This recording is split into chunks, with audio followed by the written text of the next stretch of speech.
Artis yang memiliki uang banyak terhindar dari masalah kulit. Nyatanya, banyak selebriti Hollywood yang tertangkap kamera sedang mengalami masalah pada kulitnya. Berikut basa-basi merangkumkannya. Artis cantik Cameron Diaz pernah mengalami masalah pada kulit wajahnya yang sangat sensitif. Dia mengaku memiliki kulit yang sensitif sehingga jerawat sering muncul akibat penggunaan kosmetik.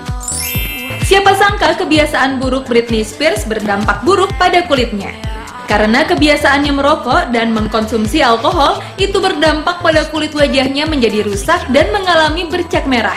Tak hanya itu, kulitnya menjadi bergelambir sehingga terlihat buruk saat tertangkap kamera. Kemudian ada artis seksi dan aduhai yaitu Kim Kardashian. Ia pernah mengatakan dalam acara Keeping Up with the Kardashian bahwa pernah tampil dengan wajah memerah dan iritasi. Ia bilang masalah kulit yang ia hadapi merupakan keturunan alergi dari ibundanya. Nah, menurut penonton, kira-kira Wendy Cagur itu memiliki masalah kulit karena keturunan atau karena jorok ya?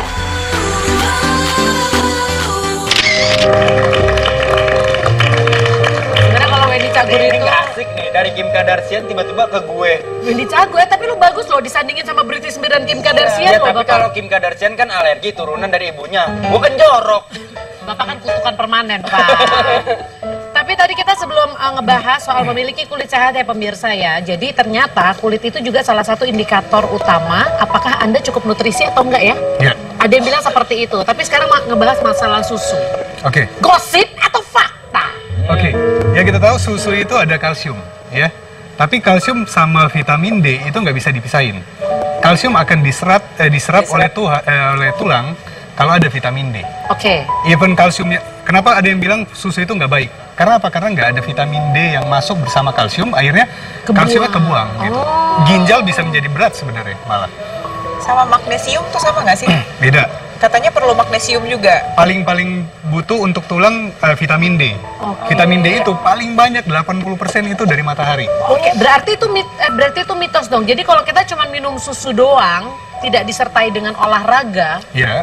Dengan vitamin D. dengan vitamin D, Iya. percuma. Percuma, kalsium akan lebih banyak terbuang sebenarnya dibandingin diserap di dalam tulang. Oke, berarti bukan olahraga ya, tapi sinar matahari ini yang kita butuhkan ya. Iya, alangkah baiknya kalau minum susu diselingin dengan ya matahari, ada kena paparan matahari atau ada makanan lain yang ada vitamin D-nya. Oh. Kalau paling rekomen apa deh? Dok, dari vitamin D sendiri selain matahari. Kalau untuk makanan? Oke, kalau untuk makanan kita ikan salmon, udang itu ada vitamin D-nya. Tahu itu banyak vitamin D-nya, tahu banyak vitamin D juga. Kalau vitamin D-nya kurang, dia ngambil dari badan kita nggak? Bisa ambil sedikit banget bisa ambil dari badan kita, tapi yang dibutuhin itu dari luar. Masalahnya vitamin D yang paling dibutuhin itu dari luar. Soalnya Yang mengaktifkan itu sinar matahari. Aku tuh baca sampai takut minum susu sapi karena dia bilang perlu magnesium untuk memproses si kalsiumnya. Karena nggak magnesiumnya kurang, dia ambil magnesium dari tulang kita. Akhirnya minum susu malah bikin tulang keropos. Nah, lo gimana Ya, tuh, Dok? makanya nggak ada fungsinya susunya kalau kita nggak bisa disertai dengan vitamin D itu. dengan vitamin D yang tadi. Magnesium ada tapi nggak begitu banyak, dan benar gitu. Kita nggak minum susu pun sebenarnya masih bisa gitu. Jadi Tapi susu itu bukan kewajiban sebenarnya ya. Iya, tapi kalau susu nggak masuk terus kalsium nggak masuk, yang akan diambil kalsium dan magnesium itu dari tulang kita sendiri. Mungkin kita butuh kalsium tapi nggak harus dari susu gitu. Ya, lah. selain Iya, dari bener susu banget. bisa dari mana kalsium? Biar ibu-ibu tahu, jadi kalau anak-anak yang nggak doyan susu tuh nggak dijejelin. Nah, kayak gue kan nggak suka susu. Brokoli Bisa. ya. Bapak nggak suka susu? Kalau minum susu putih mual. Enggak, maksudnya nggak suka susu Iya, sapi. kalau minum kalau ini beneran, kalau minum susu putih mual, kalau minum susu coklat kadang-kadang nggak cocok buat Nah, perut. ini solusinya gimana nih? Ya bisa laktose bisa coba susu kedelai bisa dari nabati Atau ya. kalau nggak susu gitu, vitamin Oke. kalsium dari mana? Dari brokoli tadi. Brokoli. Dia Iya, benar banget suka dari juga. brokoli. Maya ini jago banget ya, Maya. Dia tahu banget masalah nutrisi ya. Bagus. Iya. Dari Bagus, brokoli bagus. juga bisa tadi ya, dari brokoli bisa, dari kedelai juga bisa, dari jenis kacang-kacangan juga bisa ya, kacang polong juga bisa. Oke, sekarang kita akan balik lagi ke sini. Ini kenapa ada bahan-bahan makanan? Karena kita ingin memberitahu dengan nutrisi yang tepat, seperti tadi saya bilang, kulit Anda bisa terlihat lebih baik. Iya. Untuk kulit yang lebih baik, yang dominan dibutuhkan sebenarnya adalah antioksidan yang tinggi. Ya, pertama ada vitamin A, C, dan E. AC, Iya, AC. Nah, yang paling tinggi rata-rata ini nih, tomat. tomat Ya. cherry. Semakin merah, itu antioksidannya semakin tinggi.